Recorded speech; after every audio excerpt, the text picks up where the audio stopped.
우리는 골로새서를 계속해서 상고해 가고 있습니다.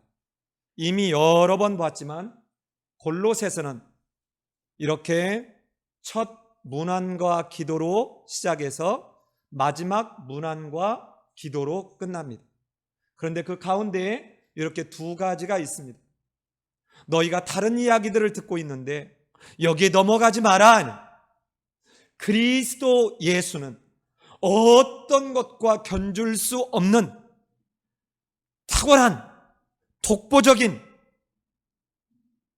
뛰어난 그런 분이시다. 그런 분을 너희가 주로 받았다면 이제 그 그리스도 안에서 믿음을 굳게 지켜라. 이게 지난주까지 본 겁니다. 왜요? 왜 그리스도가 견줄 수 없는 탁월한 존재였나요? 그는 창조해 주셨고 그는 또한 우리를 죄로 인해서 죽었던 우리를 다시금 살리실 수 있는 새 창조의 주시다. 바로 하나님께서 예수 그리스도를 이 땅에 보내셔서 그의 육체의 죽음으로 말미암아 우리를 다시 살리심으로 하나님과 화목하게 하는 이 일을 바로 그리스도가 하셨다. 이 얘기가 지난주에 한 얘기입니다. 그리고 이제 오늘 그 가운데 그릇된 가르침을 하나하나 짚어가면서 이런 그릇된 가르침을 조심하라. 그리스도로 충분하고 그리스도로 충족하다. 이 얘기하는 거예요. 오늘 본문은 여러분 23절까지인데 시간이 없어서 우리는 15절까지만 읽은 겁니다. 근데 오늘 본문을 원어로 조금만 이렇게 주의 깊게 살펴보면 아주 간단해요. 어떻게 간단하느냐? 여러분, 요 골로새서 안에서 너희는 뭐뭐 하라 라고 동사 명령법 현재 이 형태로 나오는 게 12번 나옵니다. 12번 나오는데 지난주에 한 번 나왔어요. 저 아까 봤던 2장 6절 7절에서 6절에서 나온 거예요. 너희는 그리스도를 주로 받았으니 그 안에서 행하라. 이게 첫 번째예요. 그리고 두 번째가 2장 8절에서 등장합니다. 자, 우리말로는 우리 2장 8절 한번 가볼까요? 2장 8절 가면 우리말로는 누가 철학과 헛된 속임수로 너희를 사로잡을까 주의하라. 이것은 사람의 전통과 세상의 초등학문들을 따름이요 그리스도를 따름이 아니니라. 이렇게 돼 있지만요, 원어 성경은 이렇게 안 돼 있어요. 첫 단어가 주의하라 이 말이에요. 여러분, 명령법을 맨 앞에다 두면서 지금 뭐 할까요? 강조하고 있죠. 자, 주의하라. 이게 23절까지 딱 한 번 나와요. 자, 그러면 이 주의하라는 이 단어에 23절까지가 다 연결되어 있다. 이걸 머릿속에 한번 담아봐요. 자, 그러면 화면 한번 보세요. 제가 시간을 절약하기 위해서 정리를 해왔거든요. 자, 보시면 주의하라. 이 말은요, 그냥 조심하라, 무서워하라, 배척해라, 단순 이런 말이 아니에요. 잘 이해해서 분별하는 걸 말합니다. 속아 넘어가지 말라는 거예요. 왜 그래요? 여러분, 그런 유의 우리를 믿음에서 유혹하게 하는 말들일수록 아주 그럴듯합니다. 굉장히 설득력 있게 느껴져요. 여러분, 이단들하고 얘기를 해보면 대부분은 우리가 밀려요. 왜 그래요? 그 사람들은 그것만을 위해서 오랫동안 훈련하고 연습한 사람들. 마태복음 5장 23절이 뭔지 아세요? 하고 물으면 여러분이 어떻게 알겠어요? 나도 모르는데. 몰라요. 우리가 암송한 구절 아니면. 여러분, 그때 얼마나 당황스럽겠어요. 근데 그 사람들이 다가오면서 이렇게 말하거든요. 참 영이 맑으시네요. 제가 보니까 성령이 우리 자매님을 보호하고 있네. 여러분, 왠지 이 사람 앞에 내가 무장이 다 해제되잖아요. 야, 저 사람 나보다 영빨이 더 세구나. 내 어떤 상태를 다 보고 있구나. 그러면서 여러분 한번 질문 딱 했는데 나는 하나도 몰라. 근데 그 사람 입에서는 은쟁반에 옥구슬 굴러가듯 얘기가 나옵니다. 여러분 백발백중 넘어갑니다. 여러분 이럴 때 만면에 미소를 지으면 이렇게 해야 됩니다. 예, 나도 하나 물읍시다. 23절은 내가 대답을 할 텐데 그런데 22절은 뭡니까? 그 사람이 알을까요? 모를까요? 모릅니다. 혹 다음에 다시 만나거든 당신이 내게 22절을 얘기하면 나도 23절을 얘기하리다. 그리고 혹시 그 사람이 당황하는 기색이 보이면 그건 그렇고 혹시 오바댜서는 무슨 책인지 혹시 아십니까? 아니 유다서는 무슨 책입니까? 여러분 알 일이 없습니다. 그러니까 우리가 그 복음을 진리를 바르게 알고 있을 때 거짓 가르침 이단들이 오는 것도 대비할 수 있어요. 여러분 지금 저기서 주의하라는 말은 에이 여러분 똥이 더러워가지고 피하는 것처럼 이러라는 말이 아니에요. 내가 잘 이해해서 잘 알아서 분별하는 주의, 분별하는 경계입니다. 이거 조심하라는 거예요. 자, 그런데 여기에 크게 몇 가지 나오냐? 이렇게 크게 첫째, 철학과 헛된 속임수를 조심하라. 두 번째, 할례를 받으라고 하는 이 할례에 대해서 조심하라. 세 번째, 먹고 마시는 것, 절기, 안식일을 지키는 것, 이걸 한마디로 하면 이게 율법주의예요. 율법주의. 이런 얘기하는 것 조심하라. 세 번째, 천사 숭배하는 것 조심하라. 그리고는 20절부터 23절까지에서는 이 전체를 결론적으로 마무리하고 있습니다. 오늘 얘기 이거 다예요. 자, 그런데 보세요. 오늘 이야기는 실은 지난주의 이야기에서 이끌어가고 있어요. 잘 보세요. 왜 주의하라 라고 말했는지 2장 4절 한번 읽어보시겠어요? 자, 우리 2장 4절 같이 한번 읽습니다. 시작. 내가 이것을 말함은 아무도 교묘한 말로 너희를 속이지 못하게 하려 함이니, 누군가가 지금 거짓 가르침을 전하는 사람이 어떤 말로? 교묘한 말로. 이 교묘한 말로, 그럴듯한 말로 이 말이에요. 설득력이 있어 보이는 듯한 말로 이 말이에요. 근데 그 말로 뭐 한다고요? 너희를 속이려 하는 데서 너희는 그렇게 못하게 하려면 어떻게 해야 돼요? 잘 진리를 알아서 어떻게 해라? 조심하라, 분별하라. 그런데요, 이때 교묘한 말이라는 말과 속이다는 말에 여러분 두 말이 단어가 다름에도 불구하고 이 두 군데 똑같이 들어가 있는 단어가 로고스예요. 하나님의 말씀이에요.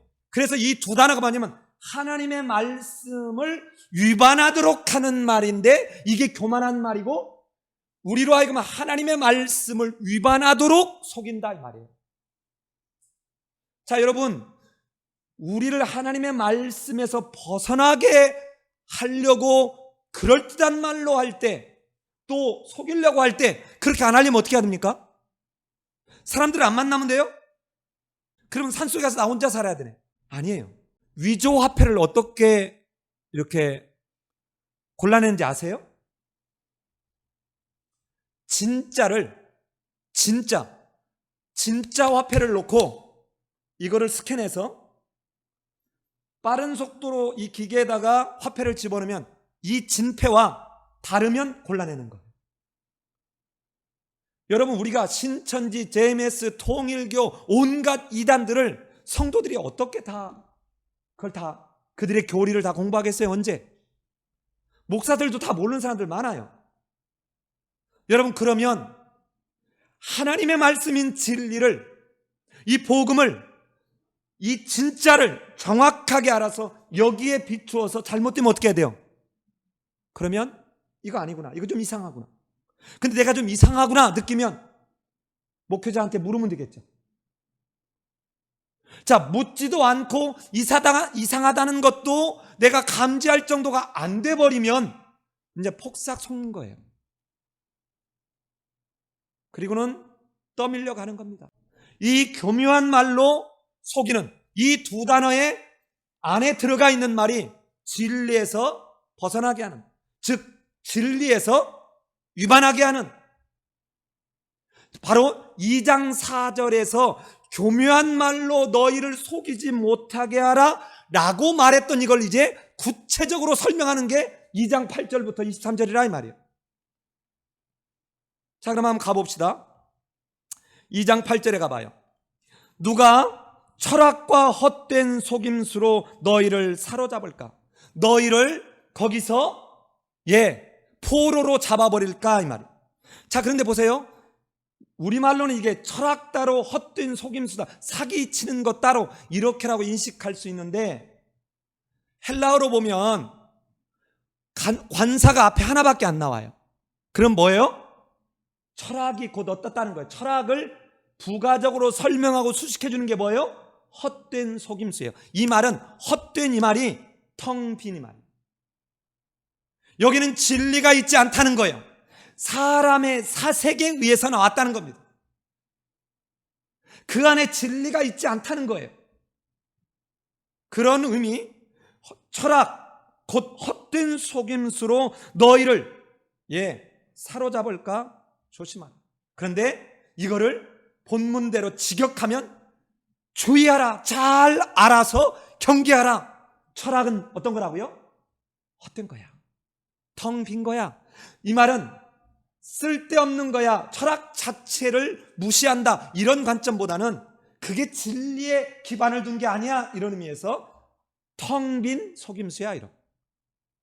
자, 그러면서요, 이 철학을 부가적으로 세 가지로 설명을 더합니다. 자, 그 뒤에 보세요. 첫 번째, 사람의 전통을 따른 거다. 즉 다시 말하면 이것은 사람으로 말미암은 것이다, 이 말이에요. 그 기반이, 출발이, 뿌리가 인간의, 사람의 사색에 의해서 나온 것이다. 하나님으로부터 말미암은 것이 아니다, 이 말이에요. 두 번째는요, 우리말 성경에서는 세상의 초등학문이라고 번역을 했는데요, 이거를 직역해보면 세상의 원리들 말이에요. 자, 우리 항상 이 두 가지죠. 세상적 원리, 하나님 나라의 원리. 하늘의 원리, 땅의 원리, 이렇잖아요. 그런 의미에서 세상적 원리들이에요. 즉 다시 말하면 이것도 역시 뭐예요? 하나님 나라에 속하지 않은 이런 원리들을 따르는 게 이게 뭐다? 철학이다. 자, 이 두 가지를 이렇게 말하고요. 철학은 사람의 전통, 즉 사람의 사색에 근거를 두고 온 거야. 그리고 이것은 하나님을 근거 두지 않는 세상의 원리들이야 해놓고는 이거를 뒤에 한 번 더 얘기하면서 이것은 그리스도를 따른 게 아니다 라고 얘기합니다. 확정해 주는 거예요. 자, 여러분, 그리스도가 앞에서 뭐라 그랬죠? 그는 머리시요 근본이시다. 이 말을 바꾸면 머리시요 근본이신 그리스도로만. 그리스도가 뭐예요? 그리스도가 하나님의 계시예요. 여러분, 그리스도가 이 땅에 오심은 하나님이 우리에게 계시된 거예요. 그러니까 이 말은 하나님으로부터 계시된 일이 아니다 하는 겁니다. 하나님으로부터 계시된 일이 아니다. 그러기에 잘 분별해야 된다네요. 아주 그럴듯한 말 같지만, 아주 굉장히 설득력 있는 말 같지만 이것은 그 안에 진리가 없다. 자, 이게 2장 지금 8절에서 얘기합니다. 잘 보세요. 여기에 얘기하고 난데 맨 끝에 그리스도를 따름이 아니다 그랬어요. 자, 그러면서 8절에서 설명하는데, 9절에 설명하는데요, 9절에 우리말로 안 들어가 있지만 헬라어로는 호티라는, 왜냐하면이라는 말이 들어있습니다. 자, 왜 이것은 세상 사람들에게서 기인한 것이고 세상의 원리들이고 그리스도를 따른 게 아니냐면, 왜냐하면 그 안에가 누굴까요? 바로 예수 그리스도 안에는 신성의 모든 충만, 즉 하나님의 모든 능력과 권위가 누구에게 있다? 그리스도에게 있는데 철학은 이 그리스도를 따른 게 아니다 이 말이에요. 그러니까 그럴듯한 말로 설득력 있어 보인다라고 느껴진다 할지라도 이거 조심하라 이 말. 이 하나님의 모든 충만이, 신성의 모든 충만이 육체로 거하시고, 여러분 이때 이 충만이라는 단어가요 영주주자들이 쓴 거예요. 이 단어 자체가 그 당시에. 그럼 이 뜻이 뭐냐? 보세요. 내가 뭔가 보통 사람들이 모르는, 예를 들어서 여러분 지금 눈 감아 철학적인 뭔가 얘기를 막 한다고 해봐요. 그럼 못 알아듣습니다. 그쪽 잘 모르는 사람 못 알아들어요. 그러면 어떻게 사람들이 생각했냐? 아, 저 사람은 뭔가 천사나 뭔가 영적인 존재가 저에게 충만해서 저런 비밀스러운, 저런 놀라운 비밀, 놀라운 지식을 갖고 있구나, 이렇게 생각을 한 거예요. 근데 그게 아니라 하나님의 그 신적인 능력과 그 권위가 누구 안에 충만하다고요? 그리스도 안에 충만하다. 즉 다시 한번 그리스도가 머리요, 그리스도가 모든 충만의 근원이시다. 그러기에 이 그리스도를 믿으면, 즉 그리스도를 주로 받았으면 어떤 일이 벌어지냐? 이게 10절이에요 10절 보세요. 너희도 그 안에서 어떻게 됐다고요? 충만하여졌으니, 완료형입니다. 앞으로 충만해질 게 아니에요. 그리스도를 믿음으로 우리도 그 그리스도로 말미암아 충만해졌으니, 그 그리스도 예수는 모든 통치자들과 권세, 아까 말했잖아요, 천사들이나 또는 어떤 영적인 존재들과 견줄 수 없는 머리, 근원, 탁월한 존재, 비교할 수 없는 존재다. 그런데 그 신적인 그리스도의 충만에 너희가 그 안에서 그리스도의 충만에 뭐 한다는 겁니까? 참여하게 된다는 거예요. 기억나세요? 1장 26절에서 이 비밀은 만세와 만대로부터 감춰졌던 것들인데 이제 성도들에게 나타난 바 되었다 그랬죠. 예, 나타난 바 된 거예요. 누구한테요? 성도들. 아무한테나가 아니에요. 어떤 사람들한테는 바보 같은 소리예요. 그래서 고린도전서 1장, 2장, 3장 이 앞부분에 보면 여러분 끊임없이 하는 게 뭐예요? 세상의 지혜로는 하나님의 지혜를 알 수 없다는 거예요. 이 세상의 지혜는 어리석다는 거예요. 결코 모른다는 거예요. 근데 그리스도는 하나님의 지혜요, 하나님의 능력이다, 이런 말을 합니다. 여러분, 우리는 특별히 무언가 이러한 지혜와 지식과 비밀을 알기 위해서 영주주자를 생각한 것처럼 천사를 숭배해야 되거나 영적인 어떠한 존재들에 의해서 충만한 뭔가를 주어져야 되는 게 아니라, 이 하나님의 능력과 권위로 충만하신 이 그리스도 안에 있으면 우리도 그 그리스도로 말미암아 충만해진다. 누구 특별한 사람만 그런 것 아니다. 그러니 바르게 알아서 이런 현혹하는 말에 넘어가지 않도록 하라. 화면 잘 보십시오. 여기에 보면 이렇게 사람의 전통이요, 세상의 원리들이요, 그리스도를 따른 것이, 자, 그러면서 재밌는 현상이 하나 있습니다. 자, 여기에 8절에 그리스도를 따른 게 아니라고 요 과정에 그리스도가 딱 한 번 나와요. 그리고요, 여기에 그 안에서, 누구 안에서? 그리스도 안에서. 이 말은 뭐예요? 철학으로 무슨 뭔가에 추가적으로 뭔가 충만한 뭔가를 얻기 위한 노력을 해서 이렇게 되는 것이 아니라 누구 안에서? 그리스도 안에서다. 이 말은 그리스도로 충분하다, 그리스도로 완전하다. 그러니 그럴듯하게 하는 이 말들에 뭐 하지 마라? 예, 속지 마라. 현혹되지 마라. 떨어져 나가는 어리석은 상태 되지 마라. 이 얘기하는 거예요. 자, 여러분, 사도행전을 가다가 갈라디아서를 갖고, 갈라디아서를 가다가 데살로니가전서, 데살로니가후서를 갖고, 고린도전서, 고린도후서를 했고, 로마서까지를 오는 동안 사도 바울의 사역에 가장 어렵게 했던 사람들이 누구였어요? 유대인들이었어요. 자, 이 유대인들에게 가장 중요한 건 뭐였냐? 할례였습니다. 자, 그래서 11절부터 15절까지 가장 크게 한 게 뭐냐? 할례에 관한 이야기랍니다. 할례에 관한 이야기.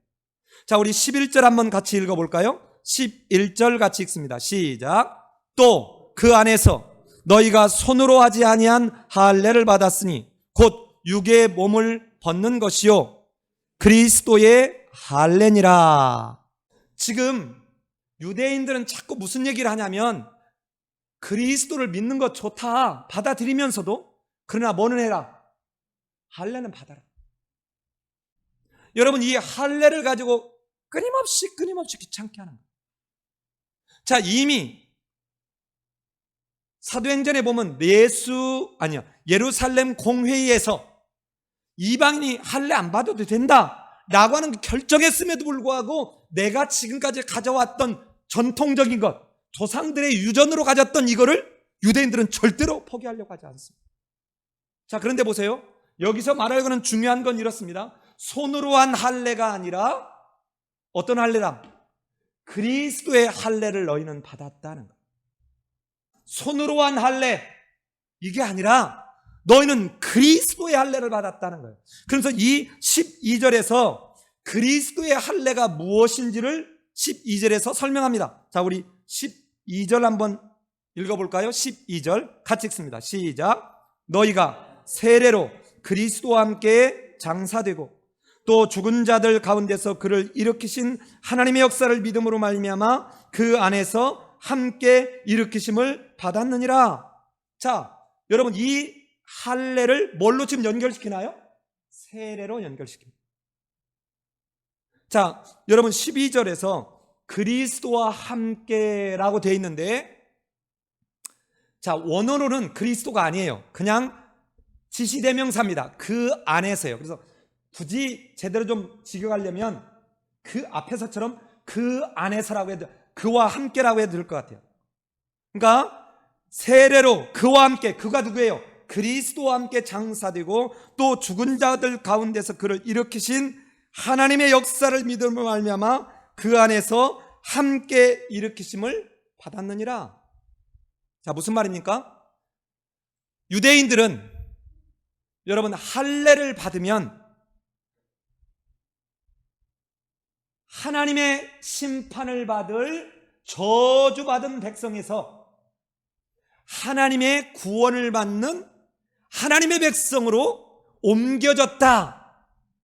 이런 선언, 이게 할례였어요. 자, 하나님의 영원한 심판을 받을 저주받은 백성에서 하나님의 구원받은 백성으로 이제 옮겨온 것을 의미하는 게 할례였습니다. 자, 그런데 너희가 받은 진리는 뭐냐? 그리스도가 십자가에서 너희 죄를 다 지고 대속하셨던 그 대속에서 하나님 그 그리스도를 살리신 것처럼 이제 너희도 그 그리스도와 함께 죄에 대해서 죽었고 그리스도를 함께 살렸던 것처럼 너희도 그리스도와 함께 살리신, 이게 그리스도와 함께 그리스도의 할례야.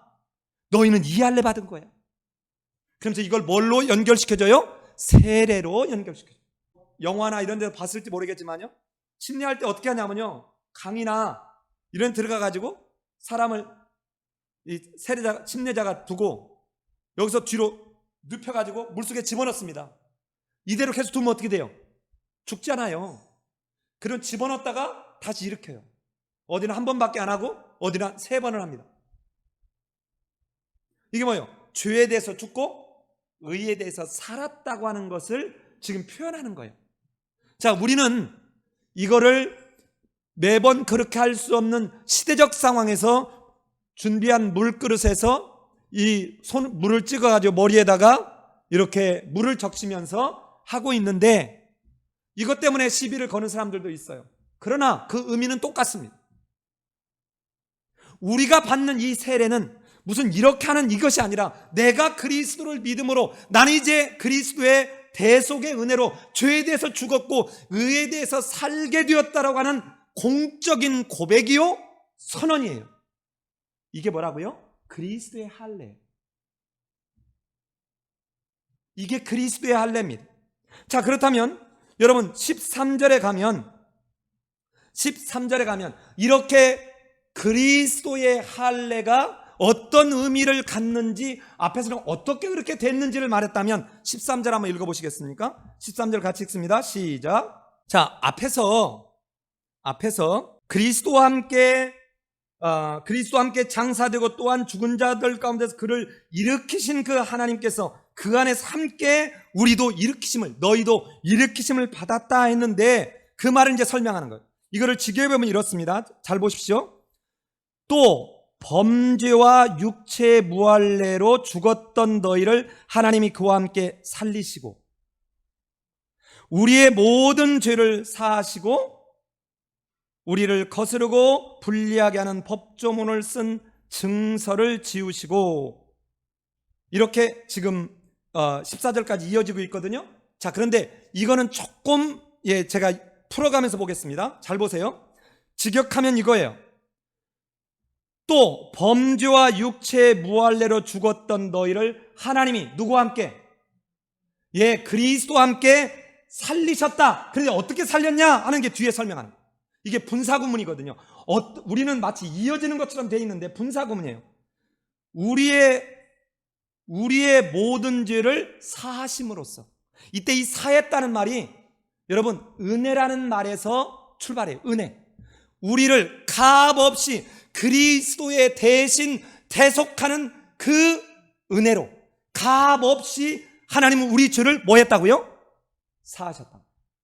우리를 살리셨다고요. 그러니까 우리를 어떻게 살렸냐? 우리의 모든 죄를 그리스도를 대속제물로 삼으심으로 우리 죄를 은혜로 값없이 용서해 주심으로써 우리를 살렸다, 이 말이에요. 첫 번째가 분사구문입니다. 두 번째는요, 자, 그러면 우리 죄를 다 사했다는데 그 우리 죄를 다 사는 걸 어떻게 사했는가, 이거예요. 자, 그게 두 번째 14절. 우리를 거스르고 불리하게 하는 법조문으로 쓴 증서를 지워버렸다는 겁니다. 지워버림으로. 자, 이 지워버린다는 게 뭐냐면요, 내가 빚을 누구한테 빌리면 차용증서를 쓰잖아요. 그럼 이거를 공증받아놔요. 그럼 이 사람이 나중에 딴 말해도 이게 이 공증 가지고 그 사람 재산을 압류하거나 월급을 차압할 수 있습니다. 이러한 부채 증서를 하나님이 어떻게 했다고요? 없애버렸다, 이 말이에요. 이거를 어떻게 없앴는가, 그 다음에요. 자, 어떻게 없앴냐? 십자가에 못 박음으로써. 보세요. 우리 예수 그리스도가 십자가에 못 박혀 죽는데 우리의 그 죄로 인한 부채 증서도 어디에서 못 박아버렸다고요? 십자가에서 다 못 박아버렸다고. 다 못 박음으로 다 지워버렸다. 없애버렸다고요. 제하여버렸다고요. 이걸 누가 하셨다고요? 하나님이 하셨다고. 자, 그러니 자, 보세요. 이제 법조문으로, 이 법조문이 뭘까요? 너희 구약시대가 갖고 있는 율법적 어떠한 것들 가지고 얽어매려고 하는 이 율법적인 굴레에서 이제 너희는 완전히 하나님 그리스도로 말미암아 너희를 자유하게 했다. 근데 왜 할래? 이 말에 너희가 흔들리냐? 여러분, 포스트 모더니즘이라는 우리가 오늘날 지금 살고 있는 이 포스트 모더니즘, 이 시대가 뭐예요? 이것도 나쁘지 않고 저것도 그러지 않다. 좋은 게 좋은 거지 뭐. 내가 예수 믿는다니까? 그런데 이사 가는 날, 손 없는 날 가는 건 뭐 그게 나쁜 거야. 내가 예수도 믿어. 내가 11조 다 내. 내가 이사하면 감사한금 할 거야. 그런데 나는 손 없는 날도 뭐 나쁜 거 아닌데 뭐 어때? 아니, 내 딸이 평생을 어떻게 살지 모르는데 내가 예수를 믿고 기도하는 가운데 저 청년이 내 딸의 배우자로 괜찮겠다 생각이 들었지만 그래도 이것도, 그러면서 또 이유도 아주 그럴듯하게 되죠. 이것도 하나님이 주신 일반 은총에 속하 있지 않아? 어디서 들어주신 풍월은 있어서. 여러분, 그러면서 가서 미아리 가서 보는 거예요. 지금 봐요. 유대인들이 예수 그리스도의 복음을 너희가 따르는 건 좋은데 할례도 받으라는. 여러분, 할례를 받으면 어느 정도 유대인들은 생각했냐면요, 존재 자체가 완전히 달라지는 거예요.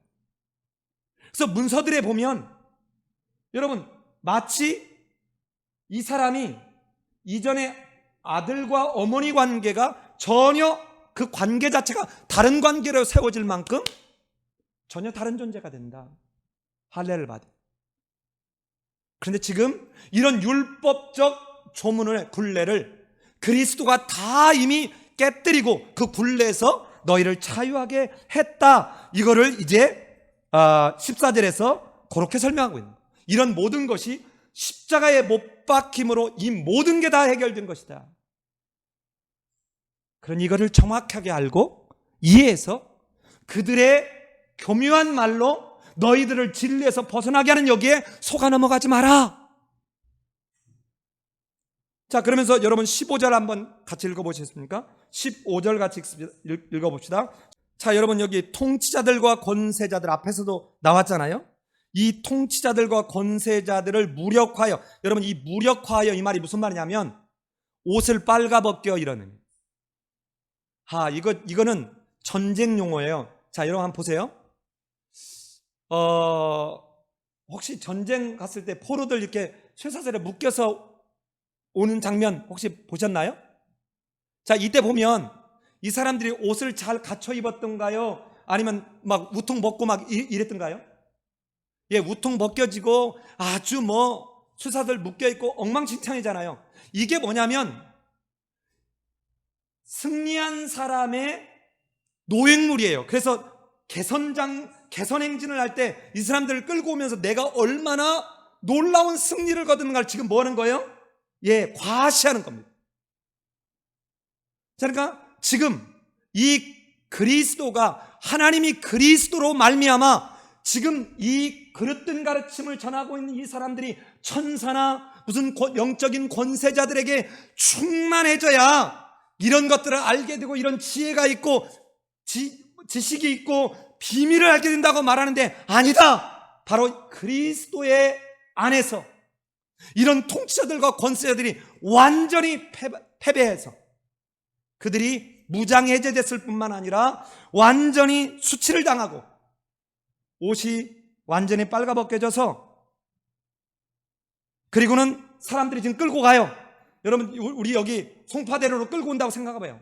그럼 사람들이 나가서 볼 거잖아요. 실제로 개선장군이 들어올 때 사람들이 가가지고 향을 피우고 그래서 막 소리를 지르고 환호했습니다. 여기 지금 끌려온다고 생각해봐요. 자, 그런데 거기 보십시오. 우리말 성경에는 십자가로 그들을 이기셨느니라 라고 했는데 의역한 겁니다. 여러분 십자가로 보다는 그리스도 안에서 또는 그리스도로 라고 번역하는 것이 더 좋을 수도 있어요. 그러나 십자가도 실은 누구를 지칭하는 거예요? 그리스도를 지칭하는 거니까 크게는 상관없지만 앞하고 연결성상에서 보면 그리스도로 이렇게 하는 것이 더 좋을 것 같아요. 자, 여러분 여기에는 이중적 중요한 의미가 있어요. 사실은 이것만 가지고 한 주 설교를 해도 괜찮을 만큼 중요합니다. 자, 한번 여러분 잠깐 한번 볼까요? 자, 지금 이 장면은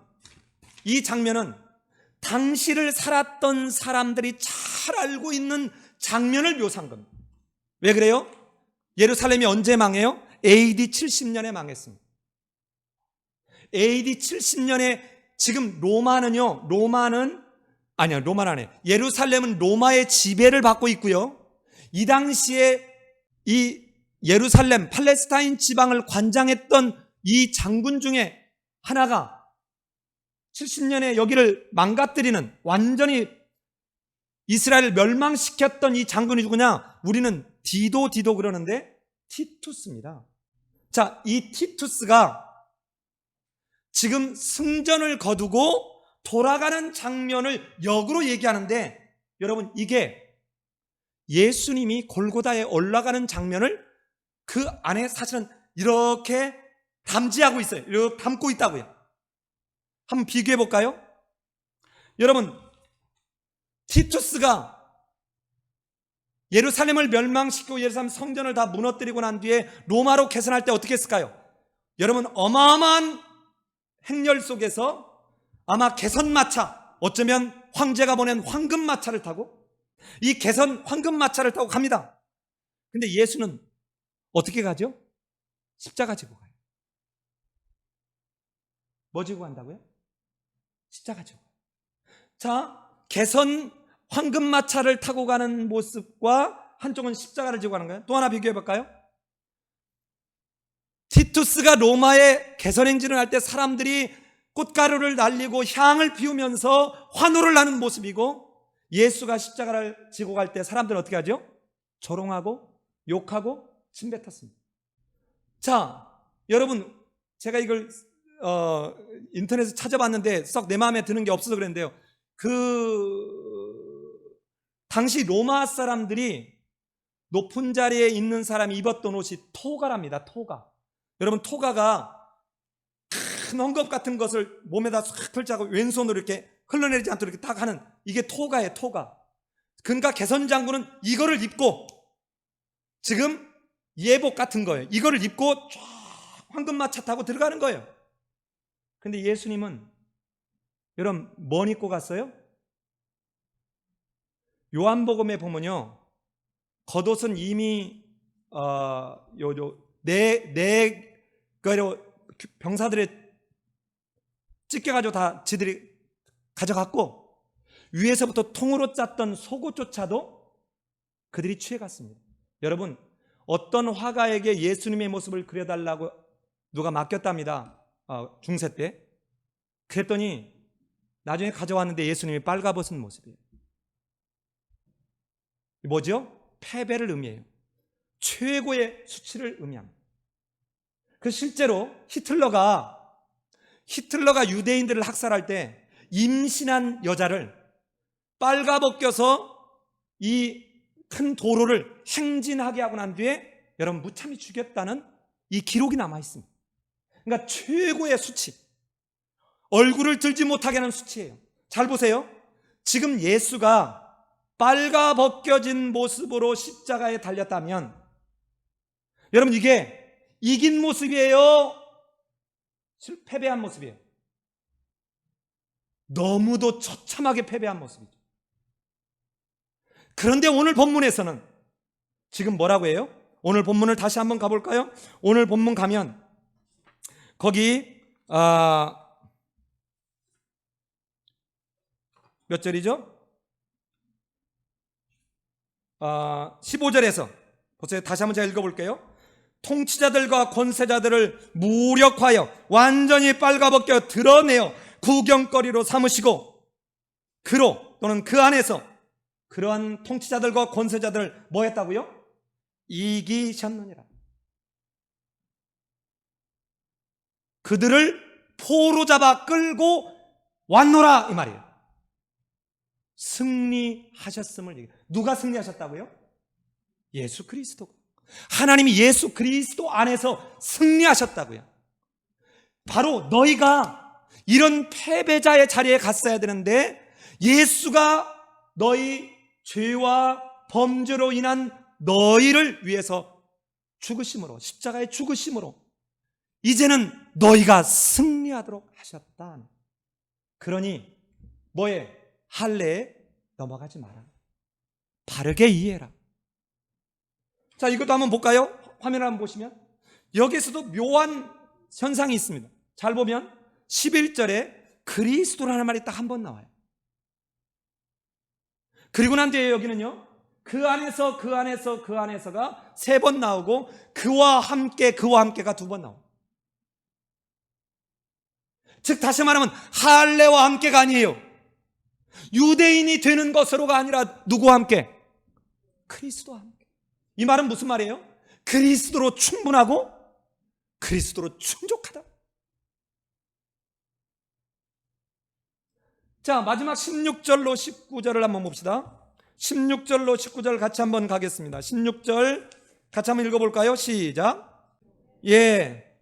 자, 먹고 마시는 것, 절기, 초하루, 안식일, 즉 이걸 다른 말로 얘기하면 율법에 나와 있는 어떠한 음식법, 절기 이런 것으로 너희를 얽어매는 것을 못하게 하라. 즉 이 말은 다시 말하면 얘기하면 이런 것으로 얽어맬 때 너희는 분명하게 여기에 대해서 반박해라 이 말이에요. 너희의 분명한 신앙적 태도를 견지해라 이 말이에요. 왜 그래요? 거기 보세요. 이것들은 17절에 이것들은 장래의 그림자이나 몸은 즉 실체는 그리스도의 것이니라. 이게 무슨 말입니까? 여러분 자 보세요. 여러분이 멀리서 올 때 저쪽에서 빛을 이렇게 비치면 제 그림자가 이렇게 있을 거잖아요. 그렇죠? 그림자가 이렇게 있을 거예요. 그럼 멀리서 저 사람이 있네. 누군지는 모르죠 아직. 사람이 있네. 그런데 딱 와서 보면 최정상 목사가 있구나. 자, 예수 그리스도가 이 땅에 오기 전까지는 율법은 오신 그리스도를 말해주는 그림자 같은 거였지만 그리스도 예수가 왔기에 실체가 왔기에 이제 더 이상 이 율법은 그리스도로 말미암아 완성됐어. 그러니까 이 율법은 아무 의미가 없는가 이 말이 아니라 이 율법에서 얽어맸던 율법의 굴레들은 그리스도 안에서 다 완전하고 충족됐기 때문에 할례란 또는 음식법 또는 절기 이런 것의 굴레로 얽매여서는 안 된다. 그런데 오늘날도 여러분 사실은 이런 모습들이 없지 않아요. 여러분 물론 기도를 이른 아침에 일어나서 기도하는 거 너무 저는 중요하다고 생각합니다. 잠자기 전에 기도하는 것, 하루를 돌아보면서 기도하는 것 너무 중요합니다. 그러나 새벽 기도를 하는 것이 다른 사람에게 마치 믿음이 없는 것인 양 공격하는 데 사용하는 것은 잘못됐습니다. 여러분 어떤 교회 갔더니 굉장히 상처를 받은 사람들이 얘기하는 걸 들었어요. 우리 교회도 그럴 가능성이 없는 것은 아니죠. 우리도 충분히 이럴 수 있어요. 자, 내가 개척할 때부터 이 교회에 있었다고 하는 것이 뒤에 온 사람들에게 상처가 주는 일이 되어서는 안 됩니다. 그런가 하면 내가 제자훈련을 받았는데 심지어 어떤 교회는 제자훈련 받지 않으면 여러분 아무 짓도 못하는, 다른 교회에서 제자훈련을 받았음에도 불구하고 여기 오면 다시 제자훈련을 요구하는, 이게 마치 새로운 신율법같이 마치 여겨지게 해버리는, 이것은 대단히 잘못된 거예요. 왜 우리 교회 방식만이 유일하게 하나님을 바르게 믿는 방식이라고 고집하는 것은 또 다른 위험이고 실수일 수 있습니다.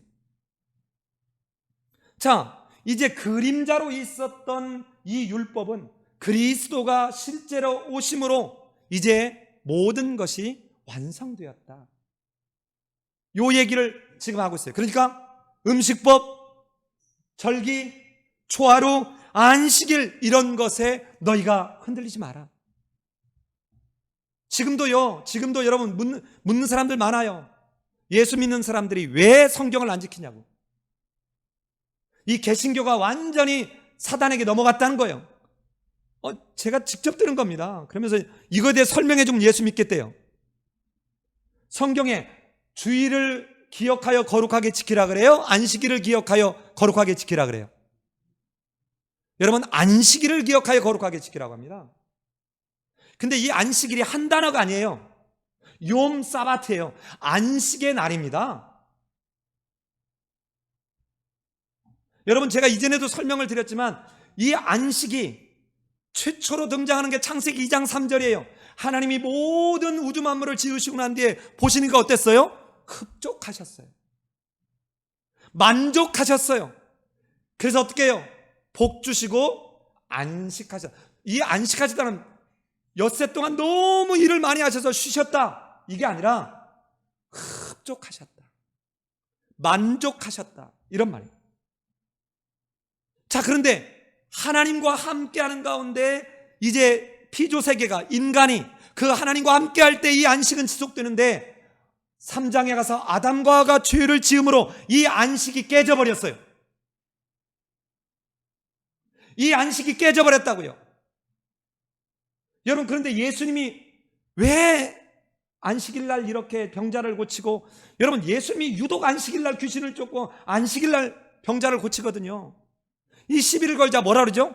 아버지께서 일하시니 나도 일한다. 그러면서 뭐라 그러죠? 내가 안식일의 주인이다. 그런데 안식일이 사람을 위해서 있지 사람이 안식일을 위해서 있지 않는다. 이 깨져버린 안식을 회복하기 위해서 예수님이 십자가에서 이 안식을 깬 죄를 다 당신이 짊어지고 십자가에서 죽었어요. 그리고 무덤에서 3일을 머물고 난 뒤에 다시 살아나심으로 하나님과 함께하는 부활, 그리고는 마침내 승천하는 하나님과의 교제가 완전히 회복된, 즉 안식이 회복된 첫 열매가 되신 것입니다. 우리는 이 안식의 회복을 지금도 지향하는 거예요.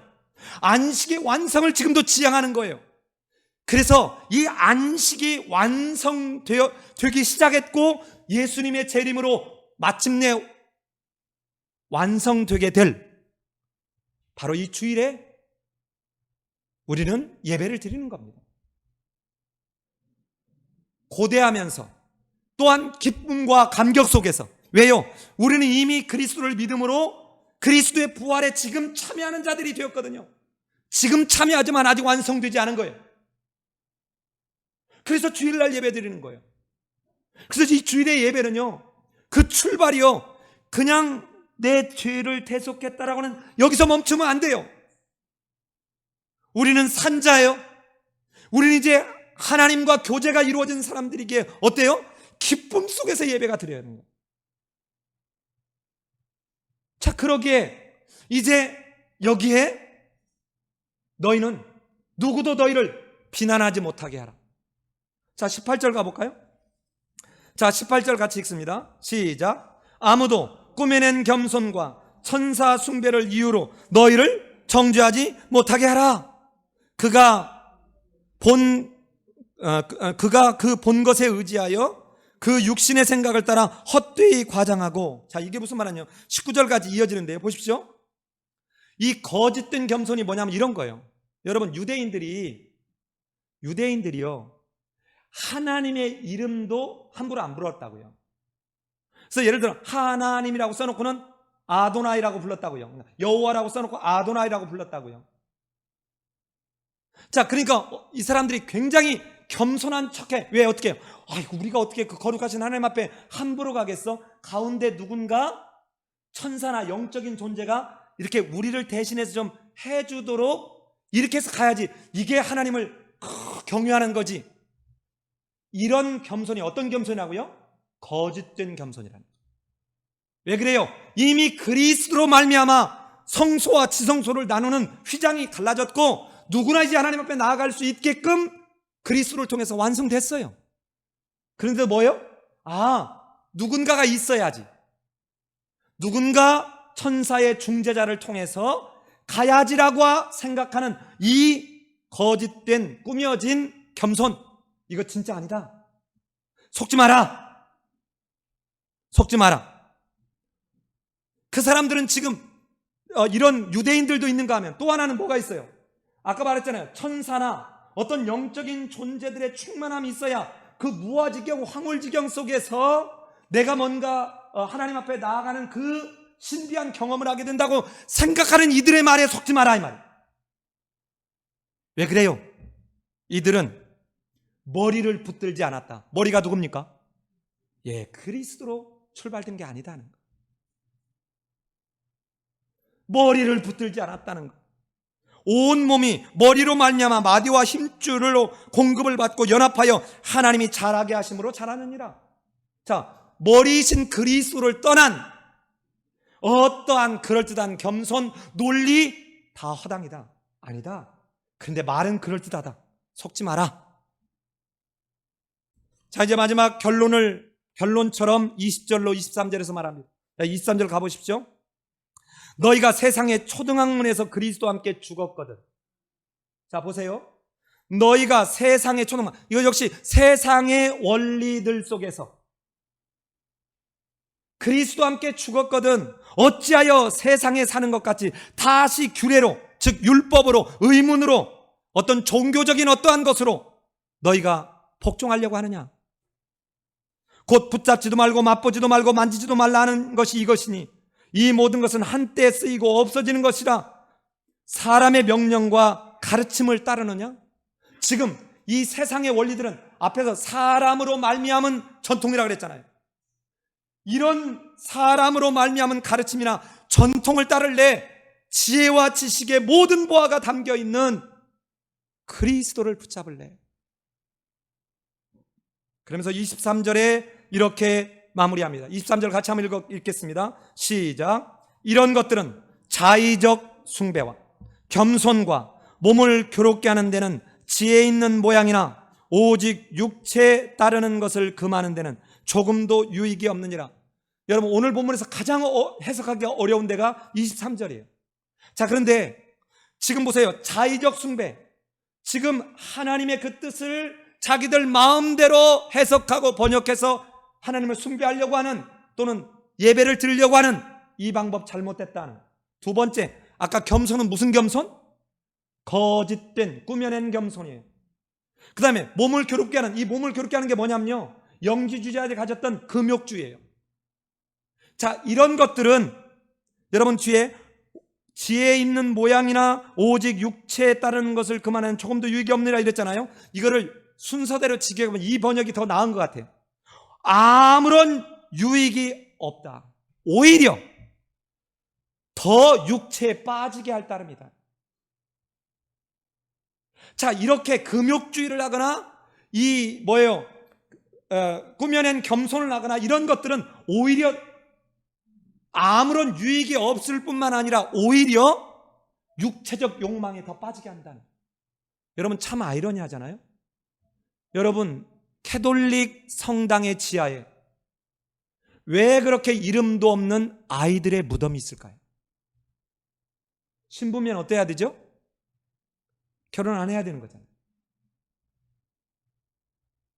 그런데 그 성당의 지하에는 여러분, 이름 없는 아이들의 무덤이 있다고요. 누가 낳은 거예요? 수녀들이 낳은 거예요. 여러분, 그래서 이 목회자들의 자녀들이, 여러분 정말 이건 성도들이 이건 아픈 마음으로 들으셔야 돼요. 특히 한국교회 목회자들이 어디 가서 돈 얘기를 하면 사람들은 마치 물질의 오염된 존재인 것처럼 여겨버리잖아요. 근데 이 사례비가 작으니까 애들이 돈이 없잖아요. 그냥 가난해. 그러니까 늘 뭔만 하면 엄마나 아빠가, 목사님이나 사모가 돈이 없다고 하는 거예요. 그러니까 어떻게 돼요? 애들이 늘 이 궁핍함 속에서 굉장히, 그렇지만 너는 목사의 아들이니까, 목사의 딸이니까 경건해야지, 너는 더 뭐 해야지, 이런 허울로 계속 아이들을 억압해 주다 보면 아이가 삐뚤어지는 거예요.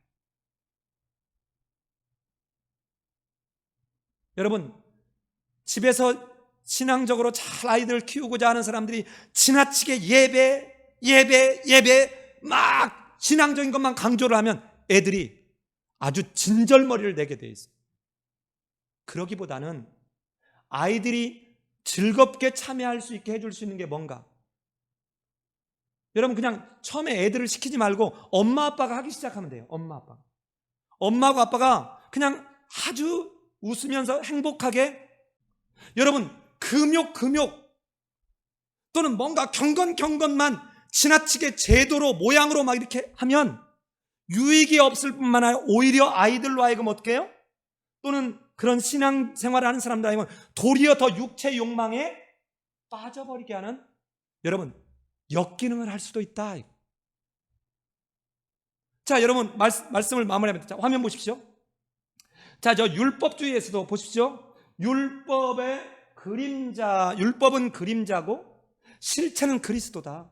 그러니까 그리스도가 왔으니 이 율법주의에 얽매이지 마라. 자기가 본 환상, 무아지경, 황홀경, 이 환상에 의지해서 과장하면서 아무것도 없는데도 자기가 막 내가 말이지 환상 중에 이걸 봤다. 예? 세상에 성경은 안 믿으면서 어떤 어린애가 천국을 봤다는 책은 지금 미국에서 센세이션이 일어나고 있다고 그랬잖아요.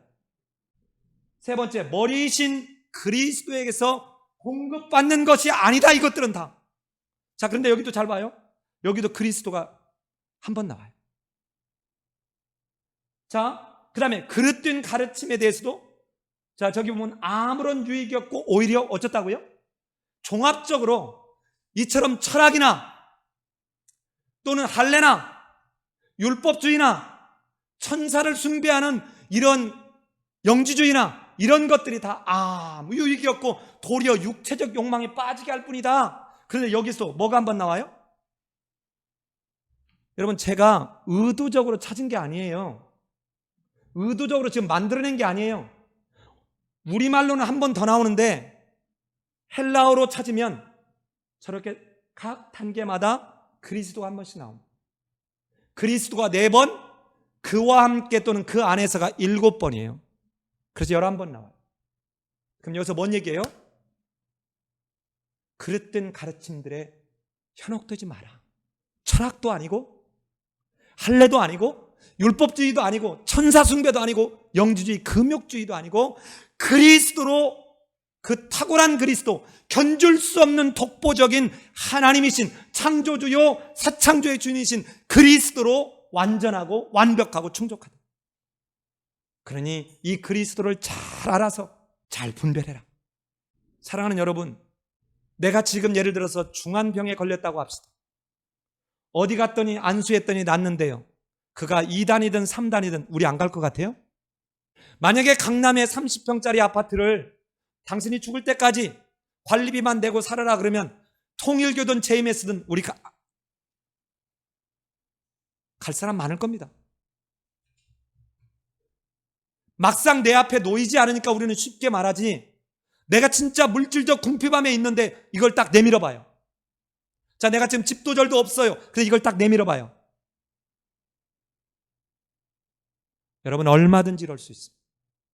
사랑하는 여러분, 사도 바울이 이 골로새, 그 다음에 히에라볼리, 그리고는 라오디게아에게 외치는 이 말 한번 들어보세요. 주의하라. 잘 이해해서 그릇된 가르침을 경계하라. 오늘날 상담이다, 치유다는 그럴듯한 말로 조상과 연결된 그 사슬을 끊어라, 저주의 사슬을 끊어라는 그럴듯한 말들로 여러분 얼마나 설득력 있어요. 왜 우리 집은 하는 족족 일이 안 돼? 조상의 저주의 사슬을 끊어야 돼요. 그러려면 기도하세요. 그러려면요 1000번째 드리세요.